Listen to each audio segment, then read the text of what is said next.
بسم اللہ الرحمن الرحیم۔ السلام علیکم ویورز، میں ہوں آپ کا ہوسٹ آفتاب نذیر اور آپ دیکھ رہے ہیں ویژن پوائنٹ۔ ناظرین کرام، جیسا کہ ہم رمضان المبارک کے حوالے سے گاہے بگاہے آپ کے مسائل ڈسکس کرتے رہتے ہیں، بہت سارے لوگوں نے کامنٹ سیکشن میں آ کے، یوٹیوب چینل پہ آ کے ہمارے بہت سارے سوالات کیے۔ اس حوالے سے آج ہم نے اپنے اسٹوڈیو میں دوبارہ دعوت دی ہے جناب قاری حنیف ڈار صاحب کو۔ قاری صاحب بہت شکریہ، آپ نے ہمیں وقت دیا۔ قاری صاحب، سحر و افطار کے مسائل کے حوالے سے بہت سارے سوالات ہمیں ان باکس ہوئے ہیں، لوگوں نے پوچھے ہیں، ماؤں بہنوں بیٹیوں نے پوچھے ہیں۔ ایک سوال جو بہت زیادہ آیا، وہیں سے شروع کرتے ہیں کہ کیا خواتین کی جو نماز ہے یہ مسجد کے اندر، بہت ساری خواتین تراویح کی نماز، اب ہمارے کراچی میں، ڈیفینس میں، اسلام آباد کی بعض مساجد میں یا لاہور بحریہ ٹاؤن میں تو ہوتی ہے، لیکن دیگر جتنے قریے ہیں یا چھوٹی آبادیاں ہیں ان میں خواتین کی جگہیں مخصوص نہیں ہیں مساجد میں، اور خواتین چاہتی ہیں کہ ہم مسجد میں جائیں۔ تو اس حوالے سے دین کیا کہتا ہے، شرعی احکامات کیا ہیں؟ بسم اللہ الرحمن الرحیم۔ سب سے پہلے تو آپ کا شکریہ، آپ نے موقع دیا اپنے فورم پہ بات کرنے کا۔ عورت کو ہمارے یہاں بر صغیر میں کہیں نہ کہیں وہ ہندو کلچر کے تحت وہ جو ہمارے اندر جمع ہوا تھا نا ایک کنسیپٹ عورت کے بارے میں، ہم نے اس کو وہیں رکھا ہے۔ یعنی مذہب کا عورت کے ساتھ کیا تعلق ہے بھائی؟ عورت جو ہے اس کی فلاں چیز بھی جائز نہیں، فلاں بھی نہیں، وہ روٹی پکانے کے لیے وہ ہم نے رکھی ہوئی ہے، وہ روٹی پکائے۔ عورت کو اللہ کے رسول صلی اللہ علیہ وسلم نے جو مقام دیا ہے وہ تو برابر کا ہے جی۔ یعنی میں تو یہ کہتا ہوں کہ خواتین اس وقت جب ہم بے حال ہو چکے ہوتے ہیں تو وہ اس وقت شروع ہوتی ہیں کھانے دھواں، یہ وہ، اب کتنیوں کو سلنڈر اور گیس دستیاب ہے، وہ چولہے میں لکڑی اور سارا مار یعنی یہ اس کی ہمت ہے بالکل کہ جب مزمحل ہو چکے ہوتے ہیں وہ اس وقت شروع ہوتی ہے، ہمارے ساتھ اس نے سحری کی ہوئی ہوتی ہے، تو اس کو زیادہ اجر ملتا ہے۔ اس لیے کہتے ہیں جی روزہ کھلوانے کا اور روزہ رکھنے والے جتنا اجر بغیر اس کا اجر کاٹے اتنا ہی اجر اللہ پاک روزہ کھلوانے والے کو دیتا ہے۔ یار وہ تو پوری فیملی کو کھلواتی ہے، روزیوں کے بھی بیچتی ہے، مسجد میں بھی بیچتی ہے، کتنا اجر ہوتا ہے اس کو۔ رمضان تو ان کا مطلب لوٹ سیل ہوتی ہے خواتین کی، ان کا اجر زیادہ ہوتا ہے۔ اچھا قاری صاحب، اس ضمن میں معذرت کے ساتھ آپ کو کٹ کر رہا ہوں، ایک سوال اور بھی آیا جو بھی میرے ذہن میں آیا۔ عورت نمک مرچ چکھ سکتی ہے؟ کوئی اس کے روزے پہ اثر پڑے گا؟ پہلے تو یہ بات کہ کمی بیشی ہو جائے اگر اس میں سالن میں تو اصل میں پورا دسترخوان لگتا ہے، پوری فیملی کی رسپانسبلٹی ڈش، تو اس کو اس میں ڈانٹنا نہیں چاہیے۔ ٹھیک ہے، بالکل بالکل۔ اور اگر کوئی شور ایسا ہو، جڈ ہو، ٹھیک ہے جی، اسے پتا ہو کہ میرا شور نمک کم ہونے پہ جو ہے وہ شور مچاتا ہے، تو وہ اس کو سالن کو، چونکہ یہ سنسر جو ہے نا، یہ نمک چیک کرنے والے وہ سامنے کے حصے میں ہوتے ہیں، ٹھیک ہے، میٹھے والے پیچھے ہوتے ہیں۔ اچھا، ہاں جی، تو وہ نمک رکھ کے یہاں پہ تو پھر اس کو تھوک سکتی ہے، اسے پتہ چل جائے گا کہ نمک کم ہے یا زیادہ، اس نے کھایا نہیں، روزہ کھانے سے ٹوٹتا ہے۔ اچھا جی، مطلب جو نمک مرچ اگر عورت زبان کی نوک پہ چکھ لے تو اس کے روزے پہ اثر نہیں ہوگا۔ جی، تو آپ کنٹینیو فرمایا، آپ فرما رہے تھے کہ عورت کو ایک اچھوت بنا دیا گیا ہمارے بر صغیر کے معاشرے میں۔ تو ہونا یہ چاہیے کہ جس طرح مرد اہتمام کرتے ہیں نا اپنے حفظ کو جو ہے وہ کرنے کے لیے، سسٹین رکھنے کے لیے اور کنٹینیو رکھنے کے لیے تراویح میں قرآن سناتے ہیں، اسی طرح ہماری بہت ساری بچیاں بھی حفظ کیا ہوا انہوں نے۔ جی، میری بھانجی نے حفظ کیا الحمدللہ۔ تو اس کا اہتمام کرنا چاہیے کہ خواتین جو ہیں وہ گھر پہ کوئی کھلا گھر ہو جہاں کوئی فلیٹ دستیاب ہو، کوئی سین دستیاب ہو، پڑھ سکتی ہیں، تو وہاں وہ بچی قرآن سنائے، ٹھیک ہے، ایک بچی اس کا قرآن سنے، تاکہ خواتین کے اندر بھی یہ داعیہ پیدا ہو کہ ہم صرف روٹی پکانے والی مشین نہیں ہیں، ہمیں بھی عبادت کے لیے جو ہے وہ اس کا اجر بھی ہے اور اس کے لیے قرآن سنانا اور سننا بھی افضل ہے۔ تو کرنا چاہیے۔ اللہ کے رسول صلی اللہ علیہ وسلم نے غالباً ام ورقہ رضی اللہ تعالیٰ عنہ کو ان کے گھر جا کے انہوں نے کہا کہ اللہ کے رسول میرے گھر کو مسجد بنا دیجیے، یعنی برکت دیجیے۔ تو آپ گئے، تشریف لے گئے، اور پھر آپ نے کہا تم نے کون سی جگہ مختص کرنی ہے نماز کے لیے بتاؤ۔ پھر اللہ کے رسول صلی اللہ علیہ وسلم نے اس جگہ نوافل پڑھ کے تو ان کو کہا کہ اب تم یہاں پڑھ سکتی ہو اور جماعت بھی کرا سکتے ہو، محلے کی جماعت بھی کراتی تھی، اچھا. اور ان کی اذان جو ہے وہ صحابی اذان دیتے تھے اور وہ جماعت کراتی تھی. ٹھیک ہے. تو بعض کہتے ہیں جو درمیان میں رہ کے ہمارے ہیں نا کہ عورت آگے نہ نکلے، عورت سامنے سے گزر جائے تو نماز ٹوٹ جاتی. عورت آگے نہ نکلے، باقی سارے فیصلے عورت کرتی ہے گھر میں. قاری صاحب ہم تو زن مرید ہیں، ہم تو مانتے ہیں میں اس کے بغیر گزارا ہی نہیں ہے بھائی صاحب، اس کے بغیر تو گزارا ہی نہیں ہے جی. اگر آپ ماحول کو درست رکھنا چاہتے ہیں تو وہ پھر عورت آگے نہ نکلے. عورتوں میں عورت آگے نکل کے پڑھائے تو کیا قیامت ہے بھائی. اچھا. وہ بچے اگر کھڑے ہو جائیں، بچے غلام، ٹھیک ہے، غالباً ان کا سامع جو تھا قرآن سننے والا وہ غلام تھا.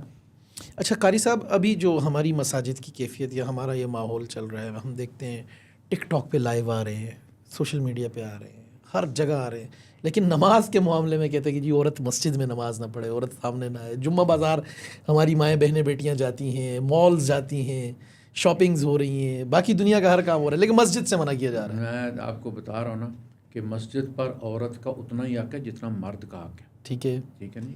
ورکعوا مع الراکعین، حضرت مریم کو کہا ورکعی مع الراکعین، رکوع کرنے والوں کے ساتھ رکوع کرو. تو مطلب اس کو رواج دینا چاہیے، ہماری مساجد میں پورشن ہونا چاہیے. ان کے یہاں پیٹرول پمپوں پہ جو مساجد ہیں ان میں بھی خواتین کا جو سیکشن ہے.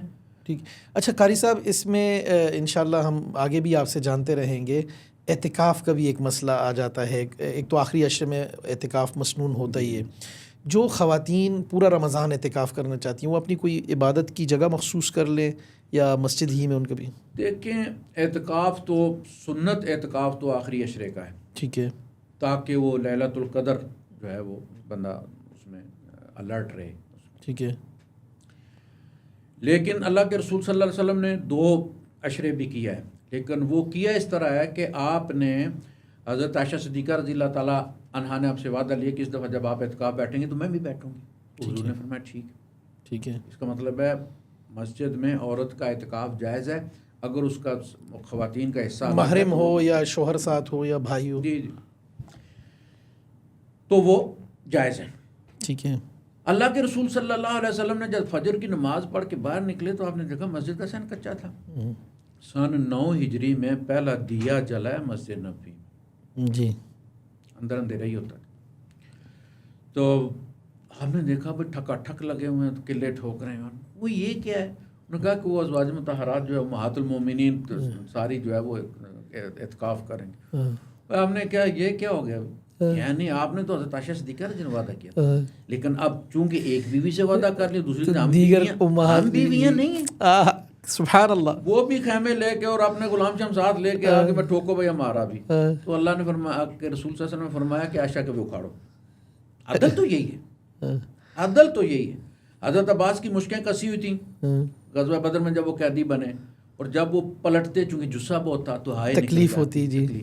تو حضور کو نیند نہیں آ رہی. اللہ اللہ. تو آپ نے فرمایا آپ نے ام المؤمنین کا کہ اللہ کے رسول آپ سو نہیں پا رہے. آپ نے فرمایا میں کیسے سو سکتا. یعنی یہ بندہ وہاں جب حضور مکہ میں تھے تو یہ بندہ سائے کی طرح حضور. سبحان اللہ سبحان اللہ. تو کہا اللہ کے رسول مشکل ڈیلی کر دیں. آپ نے فرمایا سب کی ڈیلی کر دو. دیکھ نا، چچا کے لیے نہیں، آپ نے باہر نکل کے کہا کہ تمام قیدیوں کی مشکل جو ہے وہ کر دو، ڈیلی کر دو. تنگی تکلیف. تو آپ نے پھر ان کا اکھاڑا تو ساتھ حضرت عائشہ صدیقہ کا بھی اکھاڑا. ٹھیک ہے. اور اس کے بعد پھر آپ نے اگلے رمضان میں، اور اس میں آپ نے خود اپنا بھی چھوڑ دیا اعتکاف، کیونکہ وعدہ یہ تھا کہ ہم دونوں اعتکاف کریں گے. یہ ہمارے نبی کا وعدہ ہے.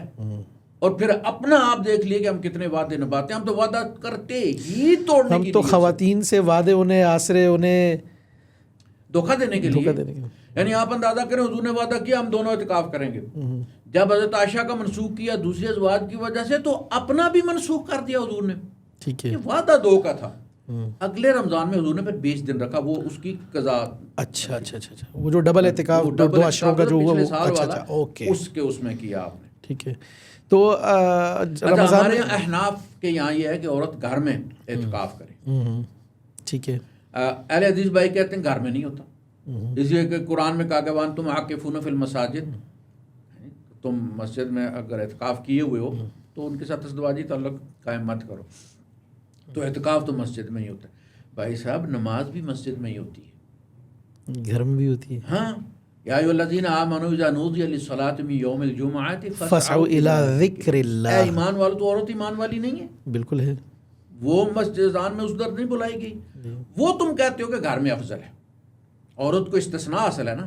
فرض نماز میں بھی عورت کی نماز مسجد سے زیادہ گھر کے صحن میں افضل ہے, گھر کے صحن میں افضل ہے, اور گھر کے صحن سے زیادہ گھر کے کمرے میں افضل ہے, اور گھر کے کمرے سے زیادہ کوٹھڑی میں افضل اور استر ہے. ہاں جی ٹھیک ہے جی. تو جب تم نے فرض میں جس کا حکم قرآن میں دیا گیا ہے اس میں استثناء دے دیا عورت کو گھر میں پڑھنے کا, اور کہا کہ یہ افضل ہے, تو پھر عورت نماز گھر میں پڑھے گی افضل, اور پھر اعتکاف کرنے مسجد میں جائے گی. ٹھیک ہو گیا. ٹھیک ہے نا, تو وہ بھی افضل اس کا گھر میں ہی ہے جہاں اس نے نماز پڑھی ہے. تو قاری صاحب اس کے علاوہ کوئی ایسی چیز جو خواتین کو اسپیشل, کیونکہ ہماری ماؤں بہنوں بیٹیوں پر تو دوہری تہری ذمہ داری اس رمضان میں ہوتی ہے, عبادات بھی کرتی ہیں, شوہر بھائی بچوں کا, اسی لیے تو مسلمان وہ کہتے ہیں نا بزرگ کہ پھر وہ روزہ نہ رکھے. اچھا, کہ ہماری مطلب ہے وہ کرے پروٹوکولز ہمارے, ہاں پروٹوکول, وہ آپ ماہواری والا مسئلے کا کہہ رہے ہیں. جی جی. تو قاری صاحب کوئی ہماری بہنوں بیٹیوں کے لیے پیغام آپ کا رمضان کے حوالے سے؟ بہنوں بیٹیوں کے لیے یہ ہے جی کہ 1 مہینہ صبر کریں. ٹھیک ہے. وہ جو زیادہ تو غیبت چغلی یہی کرتی ہے. اچھا.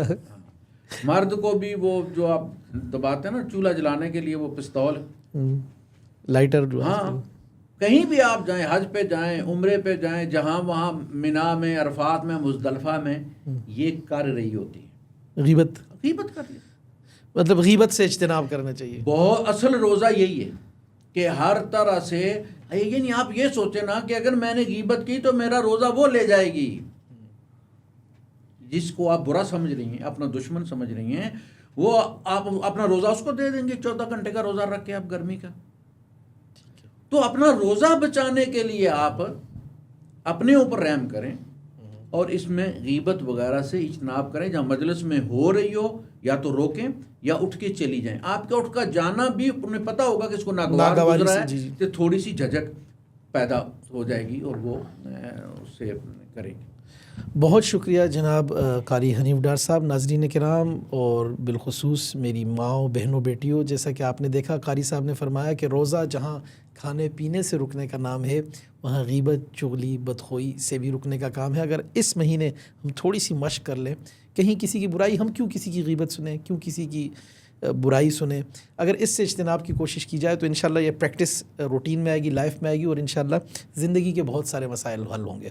دیکھتے رہیے ویژن پوائنٹ.